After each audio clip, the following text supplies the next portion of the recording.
Looks like he's going to have trouble staying in the bowl at the top. He's off. Oh dear. He's out of the bowl already. Or is he? No, he's trying to climb back in. Come a running, boys. Don't you hear the noise? Like the thunder in the sky. How it rolls along in a good old song from the sons of Nebraska. Now it's coming near with a rising cheer that'll sweep all foes away. So with all our vim, we were bound to win, and we're going to win today. In the days of old, Johnny Bender bold would just take that ball in hand, and with Benedict right in front of him, they would set sail for the land. Then Doc Eager too, with a chosen few, would be all round everywhere, and before they'd quit, they would calmly sit down behind that goalpost there. For Nebraska and the Scarlet, for Nebraska and the Cream, though they go through many battles, our colors still are seen, and so they contest and in victory, we will wave them for the team, and we'll always stir a corn husker, the Scarlet and the Cream. All right, what's up, everybody? I'm Matt. I'm Jimmy. We are Two Average Guys. Hopefully, you enjoyed the new MXC entrance there. MXC is great. At least we get a little bit of joy this weekend. Get your laughing Watching at the beginning of the something like show. Yeah, we might not be doing a whole lot of laughing today. So, not I don't know. I had some people, regular followers that we have on here, like Donnie and Casey. Casey's like, I'm going hunting and I got a birthday party. Donnie's like, I got nothing else to say. I get it. I get it. It's I'm right there with your brothers. It's rough. I mean, it's hard to week after week. Do the same thing Yeah, that we've done for the last 10 years when we've done a show every week. I feel like we're talking about the same thing all the time too. We are. Now we got a few new things to talk about. Don't get me wrong. Got a few No, I'm new with you. things. I'm with you. I feel like Sorry, I've been kind of sick, so.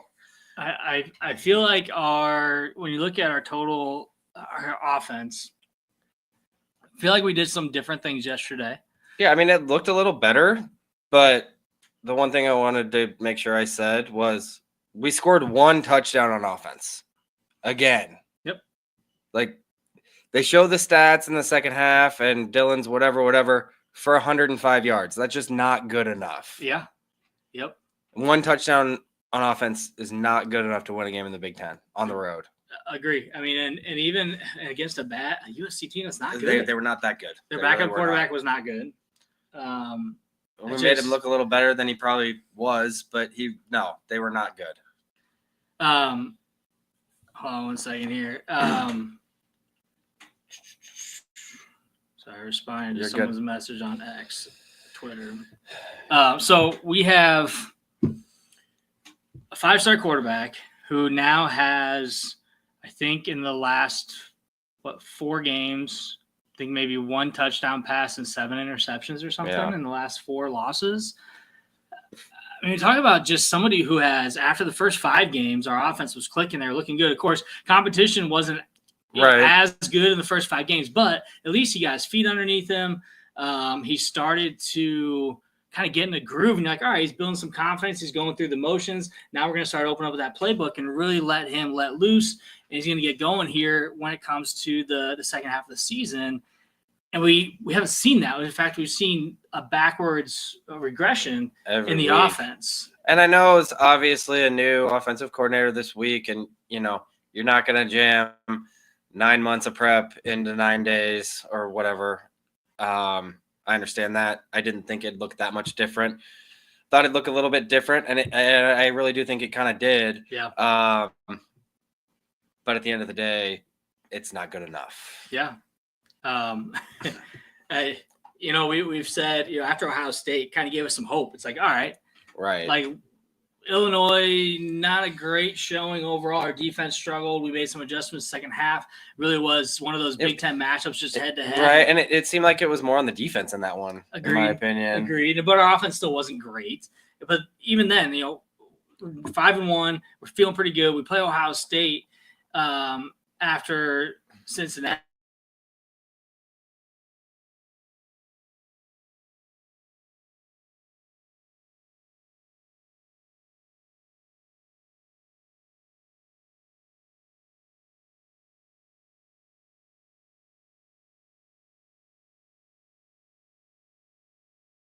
And now we're staring at Wisconsin and Iowa, and Wisconsin kept it tight with Oregon yesterday. Yeah. We know what we're going to get from Iowa.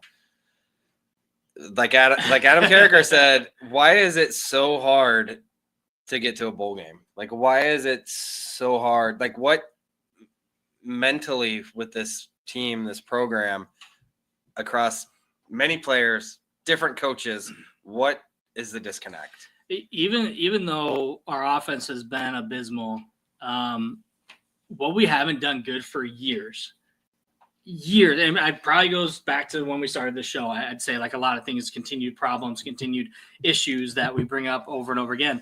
We don't know how to score in the red zone. Yeah, We don't know how to utilize our tight ends in the red zone. We don't know how to utilize our running backs in the red zone. We don't run the damn ball when we have to in the red zone. And when we do, we run it straight up the middle, which never works. We don't do anything in the red zone that makes me think we're going to score when we get to the 30-yard line. I know. And the fact that we made 2 field goals yesterday, fantastic.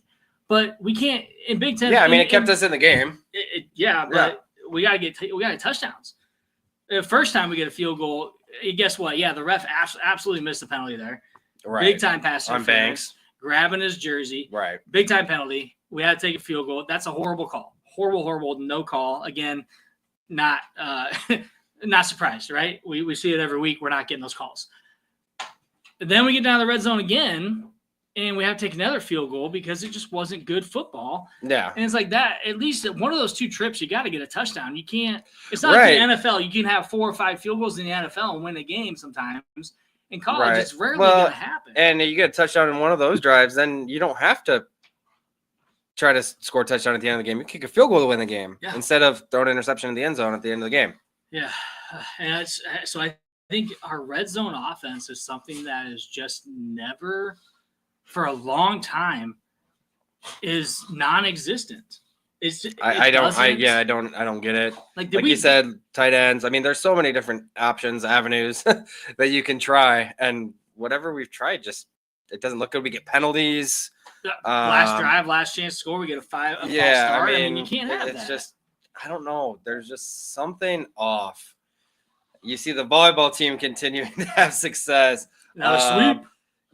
I mean, I don't know what it is in this football program, but I don't know if we made a deal with the devil in the 90s to win some natties and suffer for a long time, but that's how it feels. And some people kind of, crack up about it. And I think most of the time they're serious when they say this, that we need criminals. we need criminals on our squad again. I mean, look at Georgia. Look at Georgia. Look at Miami. Look at Florida. When they, with the urban era, like, these teams were winning when they had criminals, and I don't want criminals on our team, but it's like, damn, we just can't get over that hump to get number 6. And now, when you're 5-1, it was like, okay, we talked about it. It was like, if we're 6-6 at the end of the year, it's a disappointment. Yeah. Now it's like, are we even going to get there? Yeah. And a lot of people like, if they get to 6, is that a success? And I'm thinking, no, it's not. Like a bowl game would be great. Well, it would be big, monumental, honestly, because of how many young players we have. Get those guys around each other for another month of practice. I was listening to somebody the other day. They said, I've seen it before. Sorry, the dogs are going crazy. Seen it before where the season ends, they don't make a bowl game, and everybody just goes home. They're not spending time together. They're not building that camaraderie, practicing together, everything. I mean, I think it is big. Yeah, I get that aspect from just overall perspective. You go from a 5-7 to a 6-6. It's not that big of a jump. I understand that. That's that's just not a huge jump. And I think that is where I'm like, all right, like this is not. It's really not that good of a success.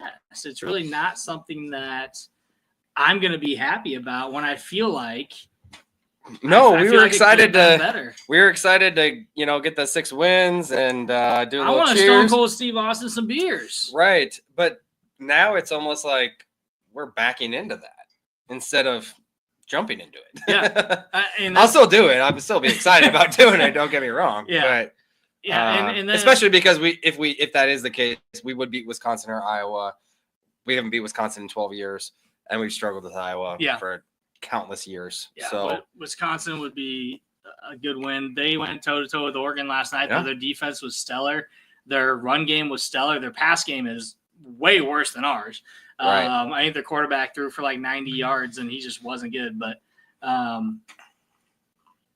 men's basketball going right now. Yeah, I suppose, Donnie, we'll see how they end up doing. They struggled pretty hard with Bethune-Cookman the other night, but we'll see. Yeah. And cheers to Persico, by the way. And, hey, Mike. And shout out to Backswing Brewing. Thank you again for Yes. sticking with us through the year and providing us with Delicious our brewskis. ales. Yeah, our delicious red ale and golden ale. So really appreciate supporting us. Talked to TJ over at Backswing a little bit. He's a Penn State fan, and so of course he's happy where they're at. But it's interesting perspective from an outside looking in perspective from somebody who's not, I guess, a Husker fan. He wants the Huskers to do well, but one thing that he talked about too, to kind of bring you back down to earth and make you think differently, is Dylan's still 19. Yeah, he is. He's a freshman. He's got a lot. I think he feels a lot of pressure to bring the program back to not only a bowl game, but get them even farther. And I think that pressure is getting to him. There's a lot of outside noise, including us. But there's a lot of outside noise. There's a lot of media noise. There's a lot of newspaper articles. And you can't, no matter how much you try to tell a kid not to look at those things, he's going to see them. He's going to see them. He's going to hear them. And that's where it's hard. A 19-year-old kid. Well, and I mean, there was positivity this week. I mean, Dawson Merritt flipped from Alabama to Nebraska. I was kind of surprised he even chose Alabama in the first place because I thought he would choose Nebraska. Yeah. I knew I thought maybe he'd come back around, but maybe in the portal or something. Yeah.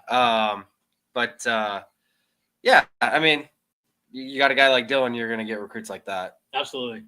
So we do have a guest today on our show, so we're going to switch gears a little bit, and we're continuing talking Husker football. We got Brian Knutson from the Husker Army podcast. So we met Brian, back in 2016, 17. Gosh, I can't even remember. Was it Scott Frost's first year? It was a spring game. So we met Brian that year, and so we're going to welcome him onto the show. We're going to talk some Husker football. So, Brian, we got you.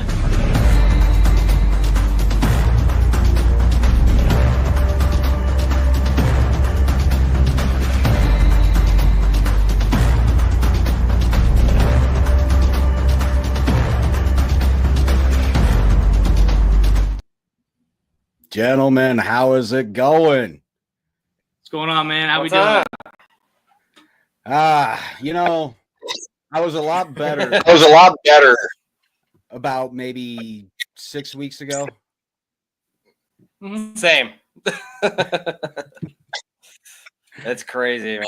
It's been a while. Yeah, you're right, gentlemen. It's been a long time since we've gotten together. It was, I want to say, it was either Mike Riley's final year for the spring game, or it was either Scott Frost's second year of the spring game. And I want to say it was Scott Frost's second year. And we were doing the Scarlet and the Cream Husker podcast at the time. That's right. Okay. Yeah. It was fun. We went to the bar after the spring game and did a pod. It was fun. That was a blast. That was the first time Frank and I had done something outside of the studio. Okay. Oh, okay. Cool. So what are you up to now? Oh, man. Now we're running the Husker Army podcast, and it's me, former Husker wide receiver Kenny Cheatham, and our recruiting guru, Matt Sass, who keeps his eyes and ears glued to the recruiting trail. So he's a great guy to have with us. He clued us in on the Dawson Merritt flip as soon as it happened. And and he's letting us know that maybe a certain right now commit to Texas could be flipping over to here soon. Wide receiver? Wide receiver, Possibly a wide receiver. Possibly a wide receiver, gentlemen. Yeah, okay. That's been a talk for a while, especially Texas. You know, I've seen them talk about how much they're bringing in all these wide receivers, 4 or 5-star guys, and they're like, you can't keep all of them because you can't play all of them. So yeah, they're not all going to be happy because they're not all going to get the ball every play. Yeah, yeah. So that'll be interesting. So yeah, I guess we'll keep an eye out. Okay, well, I'm going to have to keep up with you, Brian. I keep up pretty good with recruiting, but you might have to step up on me. Matt would be the one to follow, and that's Herbie_Husker15 on Twitter. He's the one to follow. He subscribes to all those recruiting sites. He somehow knows some things before they happen. Not all the time. He's not always right, and he'll be the first to tell you that. But he's pretty spot on 9 times out of 10. Okay, right, cool. All right. So, Brian, your overall thoughts and feelings about yesterday and how the game went. What are you feeling? How are you feeling? You know, we 5-1. Now we've lost 4 straight. We got Raiola's got like 1 TD and 7 interceptions in those games, something like that. Not good numbers. What are you feeling for the last 2 games of the year? The last 2 games of the year. Well, even leading into this game, I was saying, we're going 3-0. So I'm still going to say we're going 2-0. They're still very winnable games. The last 2 games have been very winnable games. And as me and Kenny even just talked about on our show right before this, Ohio State was a winnable game. Even Illinois was a winnable game. You take Indiana out of that equation, all those are winnable games. That's the sad part that we're looking at. And as far as the way the season's unfolding right now, I didn't think we'd be in this position, especially sitting at 5-1. I thought there was no way in chance in hell it would come down to the last 2 games of the season, hoping for that 6th win. I understand that Raiola is only 19 years old, but he has, in a sense, regressed as the season's gone on a tad, in my opinion. What I saw in the UCLA game was he had success running against Ohio State a little bit. So in that UCLA game, the very next week, he was looking to run before pass almost the entire game, and it was driving me up the wall. So, I mean, as far as the rest of the season goes, yeah, I think we could beat Wisconsin. I know they had a great showing against Oregon. They really did. It took them right down to the wire. I believe, what was the final, 16-13? Yep. So, very winnable game still. It's in Lincoln. The place better be rocking like it was for Colorado, if not louder. I don't care. Get behind the team. And look, if it comes down to having to beat Iowa in Iowa City, I'm okay with that because we did it just a couple years ago. It's not impossible. We did it with a worse team a couple years ago. It's not impossible. And Iowa fans giving us crap about you losing to UCLA and them turning around doing the same thing days later. Yeah. They can go kick some rocks. No, for sure. It's awfully interesting that sitting at 5-1, I thought no worries about getting a bowl game. I was thinking more than that at that point. Yep. Now, obviously, we're looking down the barrel of, Wisconsin and Iowa, 2 teams that have had our number for a long time. So it's just, I don't know, kind of interesting that that's the case. But no, I don't know. Like, who do you think we have a better chance against? I mean, do you see us beating Wisconsin because we're at home? Do you see us beating Iowa? Just maybe we're backs up against the wall. I don't know. I just thought it maybe see what your thoughts were. Night game and Kinnick. That really is a tough one because, like I said, if you go back just 2 years ago, there ain't nobody that gave us a chance in hell to pull off that win in Iowa City with that team we had that year.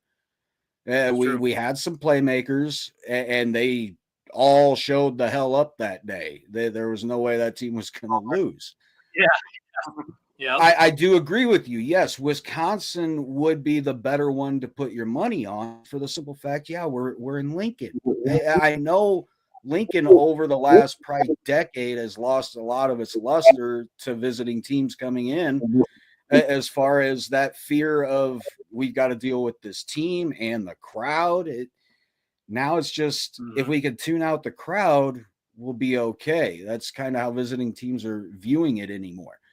So yeah, I would think Wisconsin would be the better shot, but if we don't get it, I'm still not gonna completely press the nuclear panic button just yet because it could still be done in Kinnick. But you're right, a night game in Kinnick, oh God, that sucks.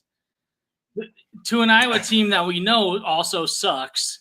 Their offense, now they got their quarterback in who got hurt. Now they're on like their fifth string quarterback. He was a linebacker on the squad before they played, before he came in. Touchdown pass, right? Like I don't even know you don't know what to expect from Iowa. Like, I feel like their DBs and their defensive line isn't as good, but their linebackers are still stellar. Right. I feel like their offensive line is still good, but we also know, and to any Iowa fan that's listening, because I know we got a podcast that listens on here, the orange Hawkeye hat. Iowa's offensive line is always up for all these awards. Man, if you watch, they never get called for holding. They definitely hold. But not that I want to call it every play, but man, you got to call something. To an Iowa team that's not very good. And Walter on YouTube, Walter Donnelly, I agree. I would rather end our losing streak to Wisconsin and get that sixth win rather than pushing it to our last game, night game at Kinnick. Yes, against a team, to me, that's not good, and they're no better than we are. But we push it to that game, and that's a lot of pressure for the team when Rule keeps saying, I'm going to do whatever I can to get to that bowl game. Well, and we always other, quarterbacks that aren't running quarterbacks rush for 100 yards or, whatever the case is. We always seem to let that type of stuff happen. So we got to get it done this week. Agreed. I would love it. Yeah, absolutely. Like you said, nighttime inside Kinnick. Yeah, it is not a very good Iowa team. They've been Jekyll and Hyde on offense all season long. We thought the beginning of the season they had it figured out. They were starting to put up points. They were moving the ball. We were like, oh God, did Iowa figure it out? Is this going to be that type of game come the end of the season? And then we've also seen games where it's the old Iowa offense that we've seen for 5 years. They can't move the ball. They can't produce points. They're relying on their defense to put up points, which they can do. It's still an Iowa defense. So let's not take that for granted whatsoever. But yes, I would love to see us get it in Lincoln against Wisconsin. We haven't beat Wisconsin since 2012. And that was a big comeback in Lincoln with the horrible uniforms. And then it just to look. 4-year-old helmet. Yeah, I think we could have drawn something better up right now on the computer with the mouse and the arrow and everything. It could have been so much better. But to get that sixth win in Lincoln in front of the fans, that would be the ultimate thing. I would love to see him get it at home rather than away. I just want to see him get it. Yep.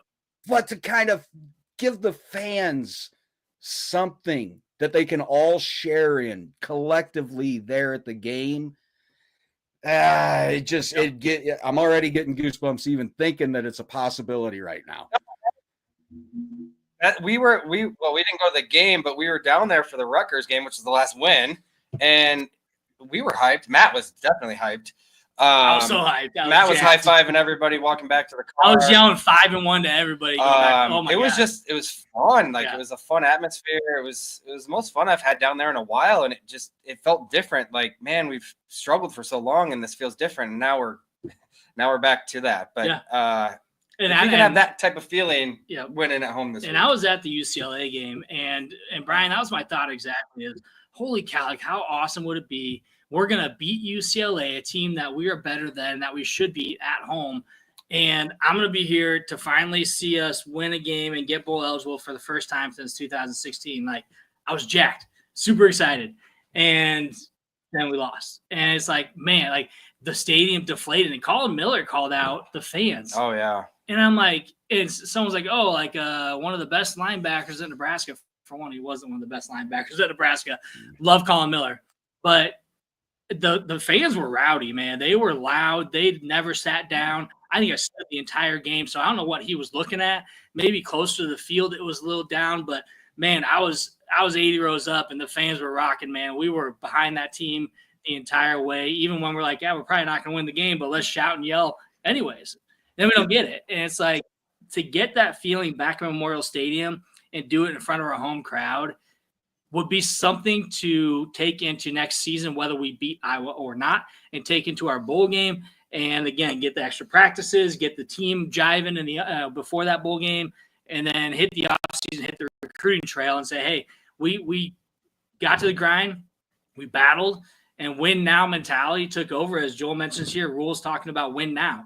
It's not about win tomorrow, it's win now. And that mentality has to go through the entire squad. Yeah, absolutely. Like you said, how big would it be? Well, the UCLA game, yes, I'm right there with you. I thought that entire week leading up to it, I'm like, this is a 2-win UCLA team. They're very far down. It's a first-year head coach, a first-time head coach. I went back and I looked at just the scores of their games leading up to ours. And, yeah, they had a very hard schedule to start the season. They really did. But if you look at the scores, they lost those games like they should have. Like a team that is not up to par to their opponent should lose. So leading into that UCLA game, I'm thinking the same thing you're thinking. This is going to be amazing. They're going to get that 6th win in Lincoln. The fans are going to lose their minds. And then we got what we got. We saw, like you said, letting a quarterback that's not known for running have the longest run of his career, the longest run of UCLA's season leading into that. Yep. Which just blew my mind. And it happened not just once, but twice in that game. And then that started making that feeling start to creep back in. Oh, God, is this going to happen again? And if we're letting that creep in as just fans, which as fans, we can overreact. We can say whatever we want. That's what we are as fans.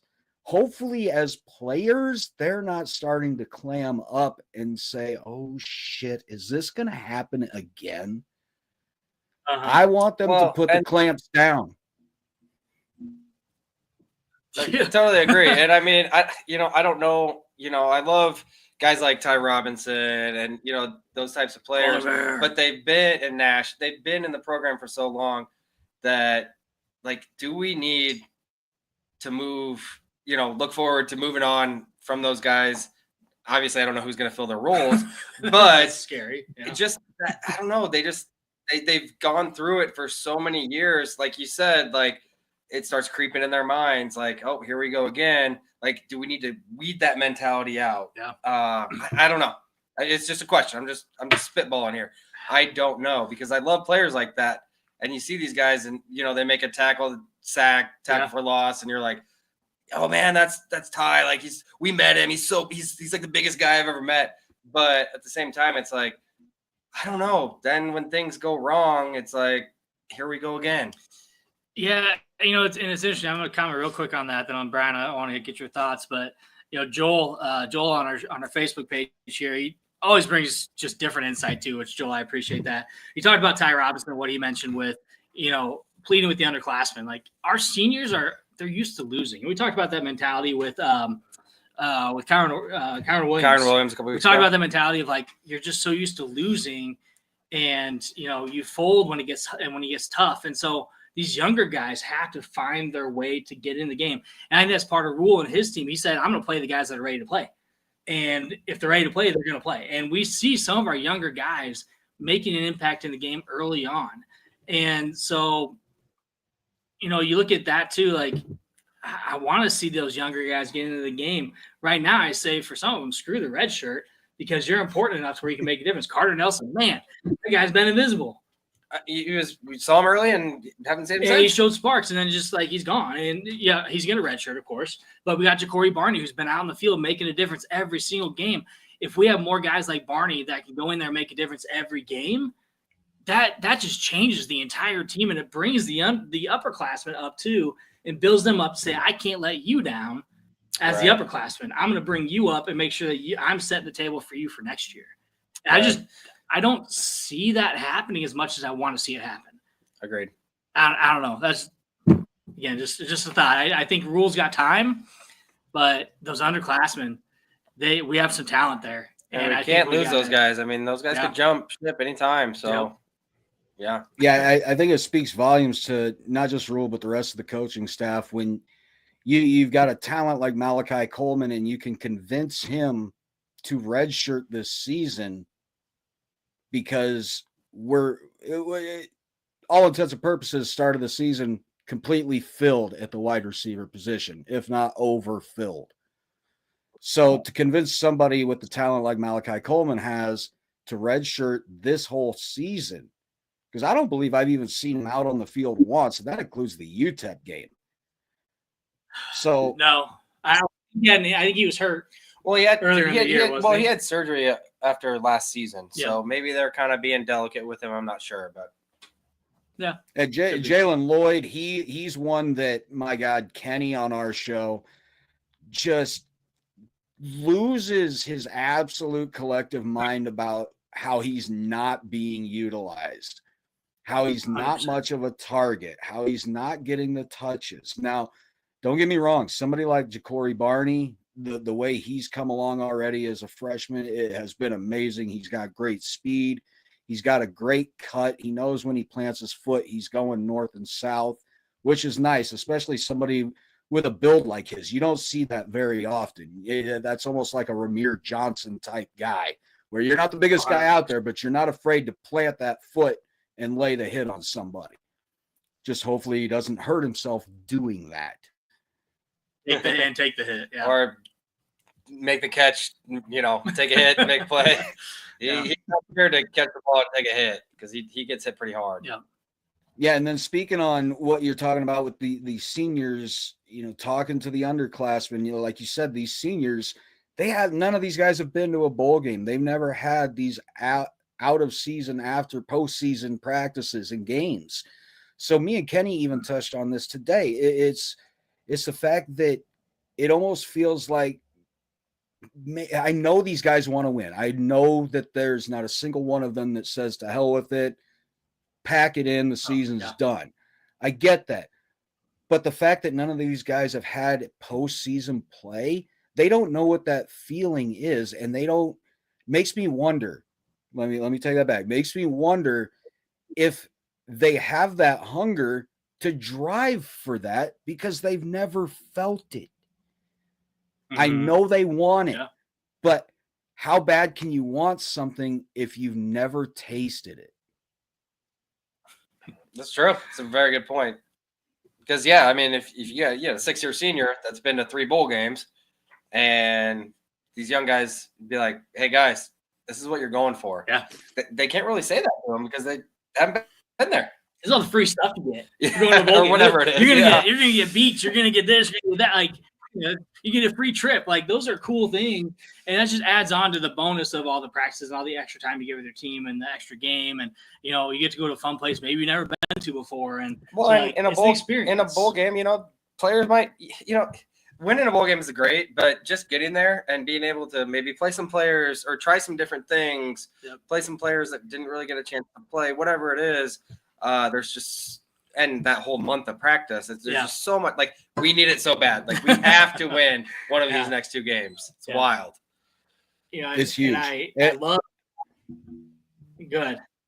Yeah, I saw one of your viewers comment there talking about having a main running back, and I was about to agree with that 100%. Emmett Johnson. Look, I love Dante Dowdell. I think he's great. He really loves to leave his feet a lot. He loves to jump or is something hurdle. He really loves to just leave his feet when he's running the ball. But Emmett Johnson, he really is. The thing is, to me, though, is we were privileged enough to have Emmett Johnson on with us before the season started this year. And getting to talk with him.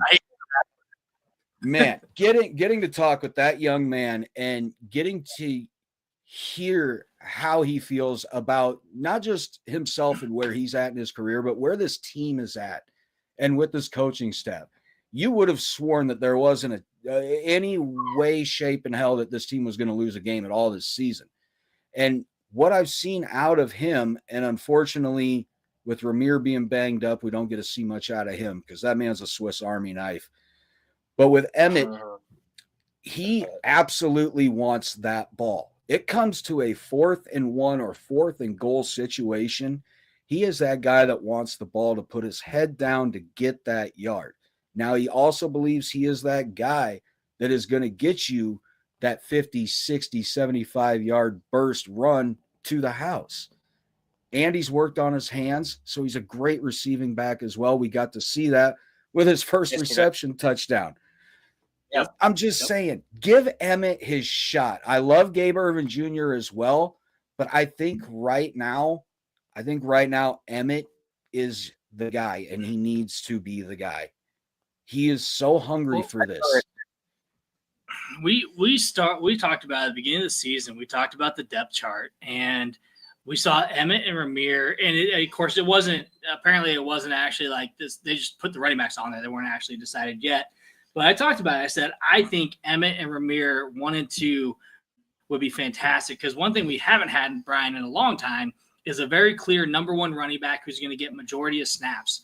And to me, Emmett is that guy. I mean, I think so too. What he did yesterday just showed that he should have been that guy all year. He's shown it throughout the year as well. Just hasn't been getting the touches. Dowdell's a transfer from Oregon.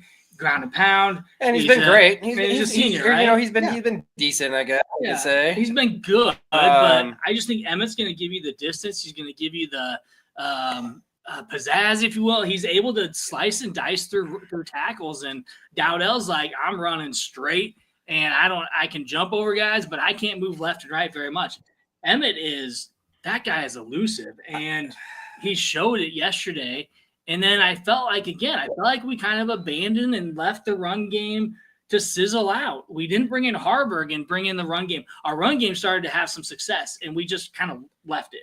Well, and I think, like you said, a clear number 1. You know, it's hard. You look at all 4 of those guys. They've all over time shown success. Obviously, Dante's new this year, but it's hard. It's hard to pick because you're like, we got all 4 of these guys. If we don't spread the ball around, we might lose some of these guys, but they also each bring a different dynamic, whatever. But you got to pick one guy.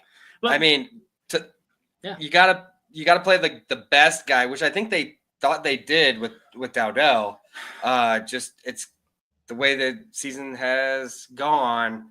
I think Emmett is clear number 1. And I think it was the last 2 games you have to. If you didn't see that against USC, then as a head coach and as a position coach, you're not paying attention, and that's a problem. But again, and Donnie mentioned 3rd and 8. Let's throw it behind the line of scrimmage. We had a 12-yard first down run, 12 or 13-yard first down run, and then we did 2 passes behind the line of scrimmage, and then we did another pass that was incomplete. Like those are the kind of things that I don't understand why we don't just ground and pound.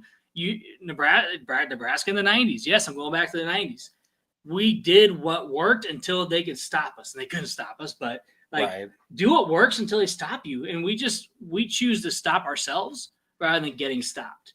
And that to me is one of the most frustrating things that I've seen. Because yesterday we could have ran the damn ball a lot more than what we did. We had 25 carries, 5 yards a carry.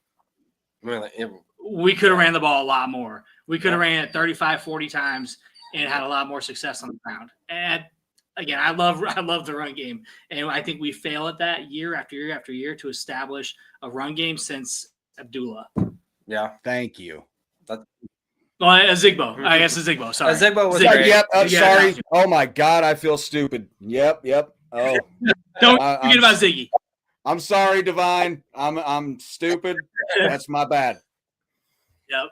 But you look at Zigbo, Abdullah, and Burkhead. The last 3 really running backs that were number 1s that had success, and we just haven't seen. And guess what? All 3 of those guys went to the league. I mean, Zigbo didn't last that long, I guess, but yeah. And guess what? Our offensive line, I thought yesterday did fantastic. Ben Hart was an absolute beast on the line. Was it Gatula? What's his name? He was fantastic. We were opening up holes. Our guys were hitting the holes. Again, we abandon the run game. Yeah, we didn't do it consistently.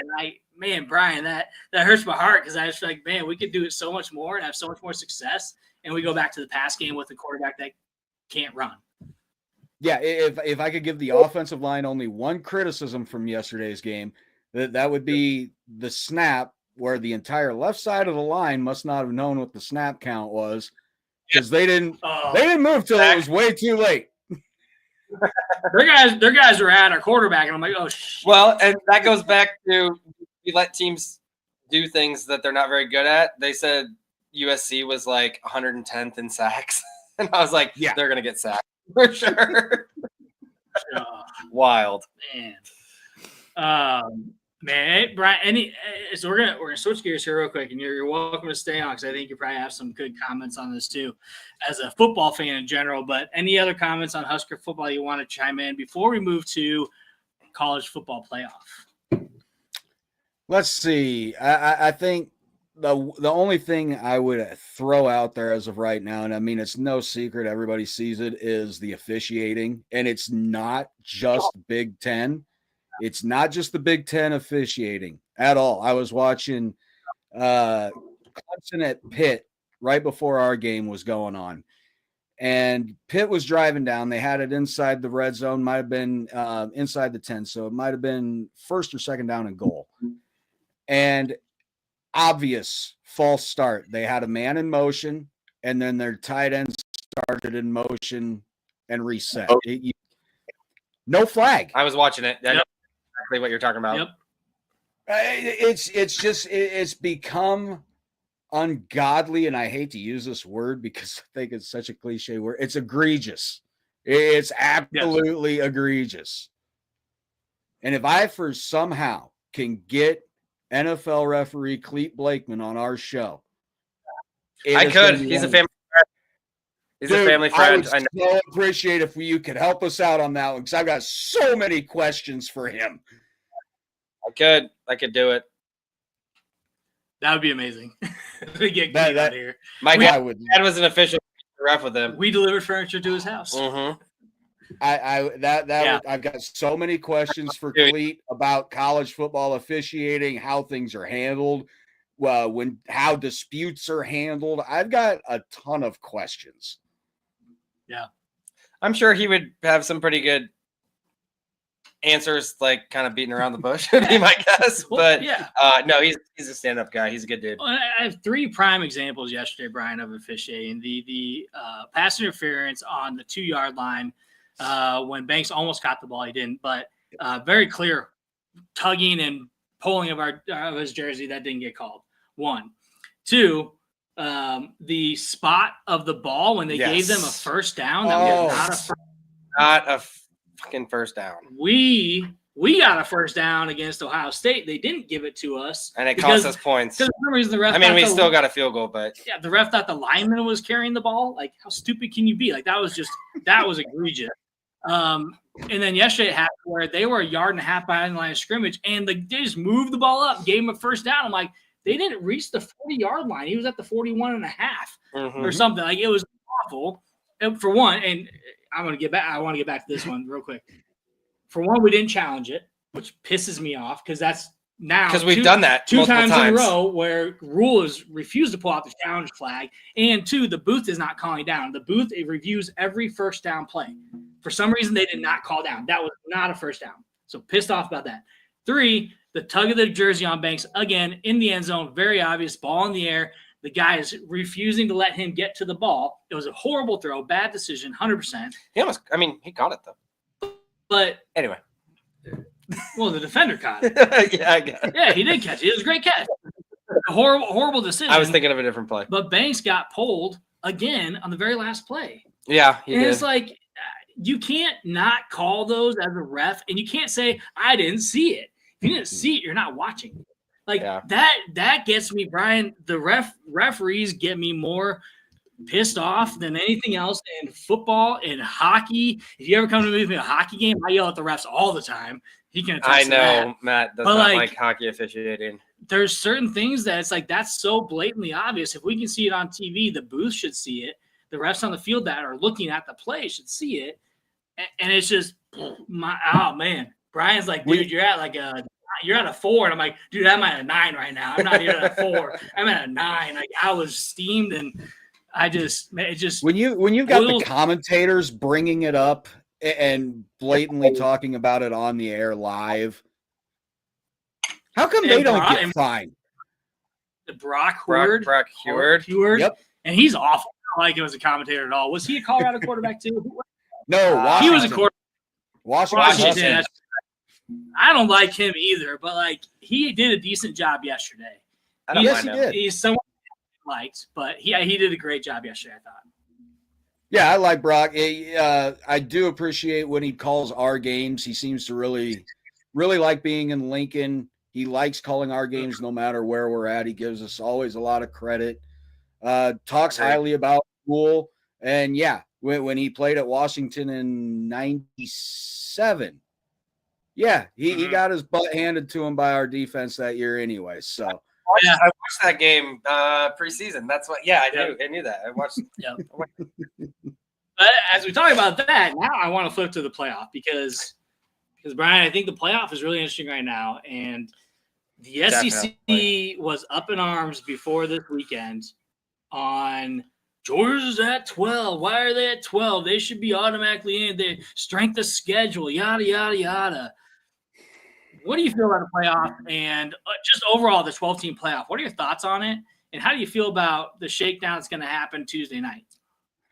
What I like about the playoff is now we finally got something to where I suppose you finally can't complain once you get to the national title game.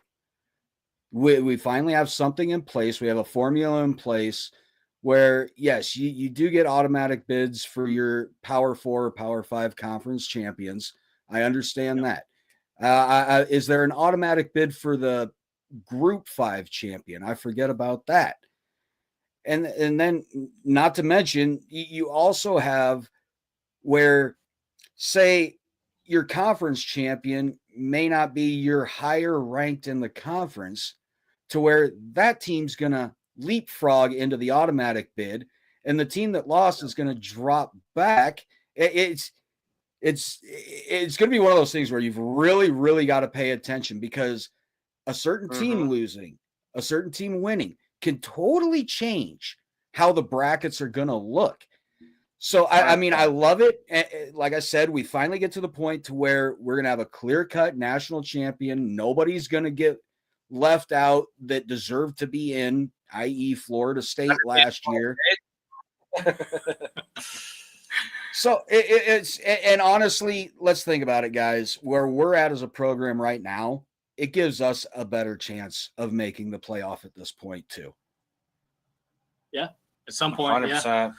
Yeah, it's interesting you say that, because you got Miami now who's in the playoff hunt, and SMU is actually leading the ACC. Yeah. And Miami lost to unranked Georgia Tech. And that was still so great. They're still in they're still in the playoff hunt with SMU. And I don't remember, who did SMU lose to? They lost to BYU. It was like 16-13 or something like that. It was close. And BYU just dropped it to Kansas.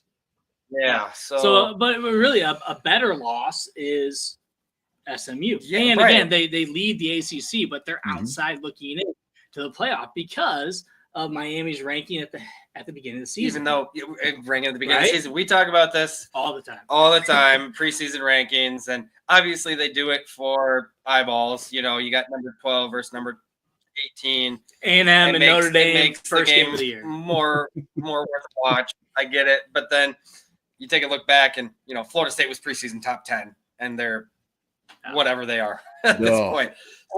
And we can go down a rabbit hole here, because I've talked about this with a couple of different people. They talk about strength of schedule. Strength of schedule for the SEC is harder than the Big Ten. Yep. Strength of schedule is made up, and it's ESPN puts the strength of schedule together. ESPN has a deal with SEC. You put SEC against Big Ten, who knows who's going to win that game? Very different styles of football. Big 12, Big 10, Big 12, SEC. You can say the Big 12 sucks, but guess what? You got to win your games in your conference, and you're not going to always play Big 10 versus SEC every year. Or you Big see 12 versus what? Colorado beating everybody, but we beat their ass. Yeah, So like strength of schedule means nothing. So when everything leading up to this Saturday, when Georgia is, and they're talking about Georgia and Bama, we got Paul Feinbaum and Heather Danish talking about SEC needs a 3-loss team, could make it in because their strength of schedule. I'm like, and they would be in over a 1-loss BYU or a 1-loss Indiana. And it's like, no, that's not how it works. That's not right, because winning your games on your schedule matter. And again, strength of schedule to me is very subjective, and it's a made up stat. I don't know how they even come up with strength of schedule. To me, it's what just because you guys beat each other doesn't mean that you were all good. Well, but the SEC, Brian, the SEC beats up on each other, which is okay because they're all good and strength of schedule is hard. Big Ten beats up on each other. That's because they all suck. Yeah. Like that doesn't make sense. It's double when it standard. comes to the playoff, what we do know when it comes to the playoff, you're always going to have at least 4 SEC teams in. Yes. If not 4. You're going to have probably 3 to 4 Big Ten teams. Now, I know what they talked about throughout the year is they want to come to a deal where there's automatic 4 Big Ten and 4 SEC teams in the 12-team playoff. That is something that they – so it's like that doesn't make sense. You're totally defeating the purpose of the game. I've been so excited to expand to 12 because when it was 4 and you had 5 conferences, it didn't make sense because a TCU could be – undefeated or 1 loss and would get jumped by a team that they shouldn't have. Florida State goes undefeated last year, gets jumped by a 1-loss Bama. Now that you have 12, it has to be not fair. I mean, fair doesn't really sound right in sports, but like there has to be a standard. Yeah. You know, you have to win your games, you get to this spot. You lose your games, you're not there. And losing to teams that are not ranked and don't even end up in the top 25, that's great. Maybe they were ranked when you lost to them, but now they've lost another game. Now they lost another game. Right. It's like, sorry, Andy is not a good team. Right. I'm sorry, they're not. Ole Miss spanked Georgia. It wasn't even close. Yeah. Yep. Is Georgia top 12? I don't know. Then they beat Tennessee. Tennessee lost to an unranked team. It's like Arkansas. Yeah, that's Arkansas. Arkansas and Tennessee went toe-to-toe. Arkansas and Texas went toe-to-toe for a bit yesterday. So it's hard to say. I mean, maybe now between NIL and portal, the SEC is a little bit more widespread than narrowing it down to 2 or 3 teams. It's more widespread. So you could say, oh, strength of schedule, but if they're not, I mean, if it's that way, then none of them are really that good, are they? So you got to look at like conference because Wisconsin went toe-to-toe with Oregon. Oregon decided to do a stupid fake field goal. Nebraska went toe-to-toe with Ohio State. I mean, and they got Ohio State as number 2 in the rankings. That's why you play the games on the field. And so, yes, wins and losses 100% matter, but the SEC is trying to say it doesn't matter because of our strength of schedule. And that's what happened last year. Doesn't make sense. Alabama got in over Florida State. So how much does it make Bama's schedule so much stronger by losing to Vanderbilt? Exactly. But they'll say that Vandy could beat any team in the Big Ten. That's the argument from SEC and their fans. Are they out of their damn minds? They played tight with Texas, and they had them ranked for a little while. Yeah. Of course, they had to have them ranked, right? But I think what showed yesterday with Oregon and Wisconsin is you put a Pac-12 team, Oregon, you send them to Camp Randall in a Big Ten environment against Wisconsin, who's usually a powerhouse. In a night game, in the cold. They couldn't run. They couldn't throw the ball. Did they run the ball on Oregon? And Oregon had to come up with a hell of a tip for came down to the last play of the last drive of the game, and Oregon got it done. But man, 16-13, Oregon's going to stay number 1 probably in the college football playoff. But do you negate that win because it was a team that is under 500? No, it's still a conference win. A conference win's a conference win. Those are some of your toughest games. So again, strength of schedule I think is a BS statistic that again gets put out there mainly for SEC.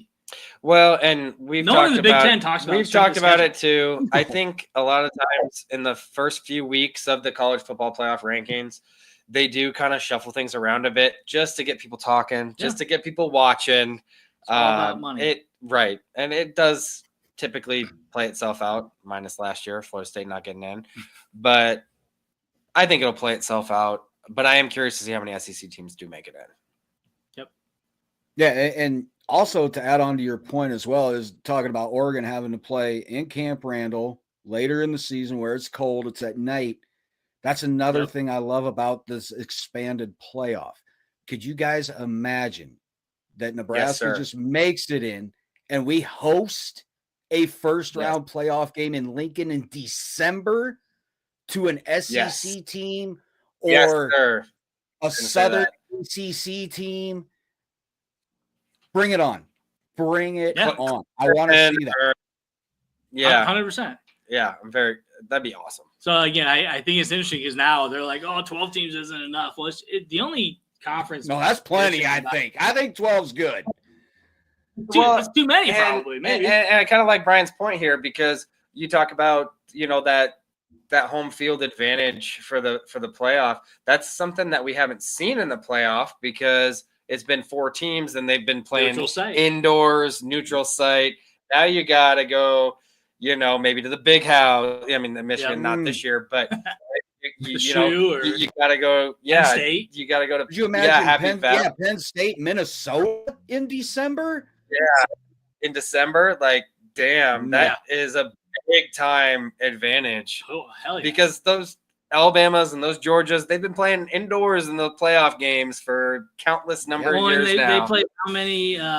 They play how many games at a neutral site? They play in They play in the not Georgia Dome, the BMW Stadium. They play in Jerry's World. They play in all these stadiums that are under roofs. Like, you don't get that in the Big Ten. You're playing in the weather. You're playing in the elements. Like, go up to Camp Randall in December. I 100% think that benefited Wisconsin yesterday. I think so too. 100%. It was cold. Yeah, it'll be Dillon was cold, but it was a fun game to watch. Like, again, like conference.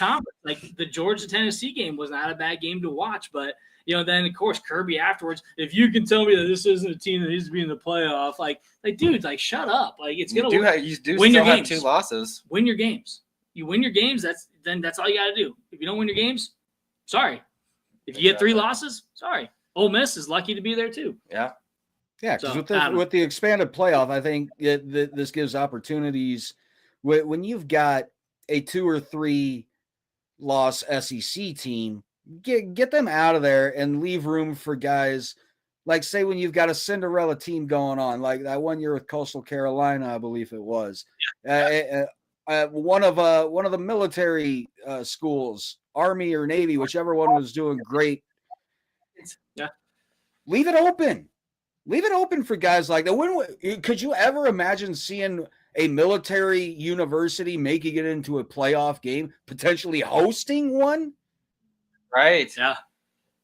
Yeah. Well, and just take a look at other sports. Like, I do like this expanded playoff because it does give a broader scale to, it's not just the Alabamas and the Georgias and the Clemsons and the Ohio State. In other sports, college baseball, college basketball, how many college basketball tournament? I mean, how many upsets are there early on, So give a team a chance that's 11-1, but they're not in the SEC. Yeah. To play an SEC team and maybe beat them. Yeah.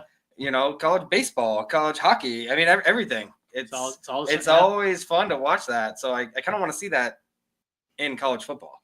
Yeah. But yeah, all it takes is a team or a player getting hot at just the right time. You see it in every single sport when it comes to playoff times. I think the problem is now with especially football, because we know that's the money maker at all these big schools, especially D1. I mean, money's going to drive the business. And unfortunately, I think that's what we're going to see more and more now is the money is going to drive the decisions to get the ratings, to get the right matchups. Like, I hate to be that cynical about it, but we've seen it's the way it is. We've seen it. And NIL is going to be the same way. And so I hope to see this first 12-team playoff be fantastic and amazing and really good matchups. I want to see Indiana host Alabama. Like, bring it on. That's me. That is like, hell yeah. Like, I want to see Indiana whoop Ohio State. I think they're actually a better team from what I've seen at Ohio State. I think they expose their defensive backs this upcoming weekend, and that's how they're going to win the game. But, like, how awesome would that be? Indiana Hoosiers hosting Alabama Crimson Tide, and it's not basketball. It's not football. In the cold. Let me get salivate a little bit. Like, yeah. I'm drooling. Like, that's exciting. That's exciting football. You know what's more exciting is if it was Nebraska. Yeah. Maybe in a couple of years. Yeah. You got to admit too. Granted, right now they're projected to have a first round bye as long as their season keeps going the way it's going. Actually, I take that back. Did Boise State pull it off against San Jose State? I did not see the end of that. Oh, yeah. Yep. Okay. Jonty If has their season, 60 yards TDs. okay. If their season continues the way it's going, they're projected to have a first round bye because they'll be their conference champion, all that. Yep. But say they stumble, and they do still happen to make it in. How great would it be to see a first round playoff game on the Smurf turf? Oh my God. Yes, sir. Yeah. Bring it. Be amazing. And that's a cold weather game. Definitely. Boise in December. Oh my God. Yeah, I don't want have an SEC team go up there. That'd be freaking great. I don't want to go freeze my butt off, but well, especially against, in my opinion, the Heisman front runner, but others would probably say Hunter. But I don't know. That'd be cool to see the SEC team have to go up to Boise. That'd be fun. It would. They'd probably Big Ten team go. Yeah, probably. Well, I know we got the playoff coming up on Tuesday. We'll find out where the rankings are. See where Georgia went after beating Tennessee the other day.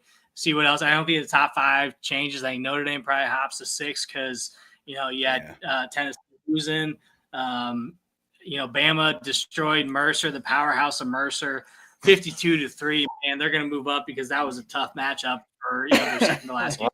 Everybody lost ahead of them, so they scheduled right, I guess. Unbelievable. 8 conference games and Mercer. Anyways, Brian, you got anything else to share before we're about to end our show? You got anything else you want to share before you get off here? Not too much. Other than I'd love to see how far you guys have come ever since we first met doing Scarlet and Cream. I love the people you get on your show. I love the stuff you guys got on your wall back there, the helmets you always have in front of you. The shows you guys have done outside of the studio have been great. You guys have always been engaging on social medias with your fans and everything. Just, you guys are one of the ones that me and Frank were like, all right, so this is kind of how you're supposed to do a podcast, isn't it? So that's awesome. You guys were kind of the ones that we always looked at. We're like, yeah, these guys know what the hell they're doing. So if we can somewhat kind of get around their level, I think we'll be all right. And as long as we can be on with them sometime or have them on with us, that's even a bonus. And then, of course, everybody knows where to find the show for us. Twitter, Instagram, at Husker Army Pod.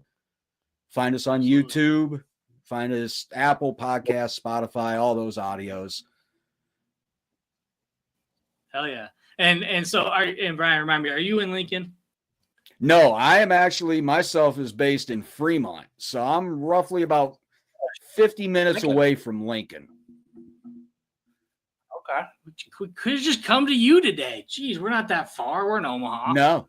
Or you could have come to us. I got 3-month-old twins, brother. that works, man. That'd be perfect. I actually work in Omaha anyway. So I work overnights in Omaha. So that's awesome. We'll have to do something in person then, since we're pretty close to each other. So we'll stay in touch. We'll get something in person. And then, man, again, just appreciate you coming on the show today. I know it's been a long time coming, so we'll continue this relationship moving forward. And hope you enjoy the rest of your Sunday. Go watch some NFL games. And as always, go Big Red, man. Yes, sir. Cheers. All right. Thank you, gentlemen. Right. It was a blast. Take care. You too. All right, guys. Oh, that was fun. That was fun. He was great. I remember he was great when we met with him last time. 100%. So, but appreciate everyone jumping on today. I know it's tough. It's tough when you're not winning games. It's tough when we've been doing this as long as we have, and we still don't have a winning season since 2016.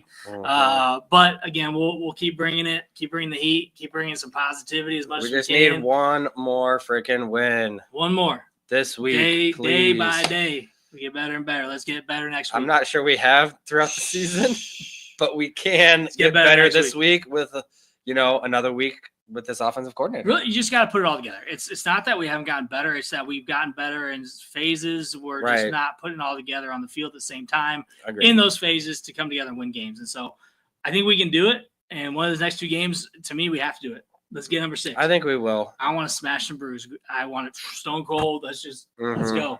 Yeah. And probably bush fight, though. I don't know if I'm going to be able to do, I couldn't do one of these for sure. I mean, we could probably try to smash one of those. It'd be tough, but it'd be fun. No, I think what would be nice is not just to sneak a win against either one of these teams, but to run away with a win. Beat Wisconsin like 35-17 or something. To look good, like to look pretty good, and like it's not like we had to come back or hold on to win the game. Yeah, but to run away with it. That's what I'm looking forward to, hoping for. Be beautiful. I love it. All right, man. All right, I'm Matt. I'm Jimmy. Yeah, we're 2 average guys. Y'all enjoy the rest of your day. Go Big Red, and enjoy your Sunday. Enjoy the rest of your week. We'll see you next time. Come on, good game, everybody, yeah. Pat, I think it's safe to say that all these fans came out here to watch a game of football. John, ring commercial. Yeah, I know, I'm just making conversation. Come on, football!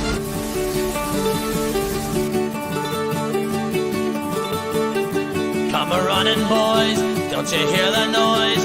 Like the thunder in the sky. How it rolls along in a good old song from the sons of Nebraska. Now it's coming near with a rising cheer that'll sweep all foes away. So with all our vim, we're about to win, and we're going to win today. In the days of old, Johnny Vanderbold would just take that ball in hand, and with Benedict right in front of him, they would set sail for the land. Then Doc Eager too, with a chosen few, would be all round everywhere. And before they quit,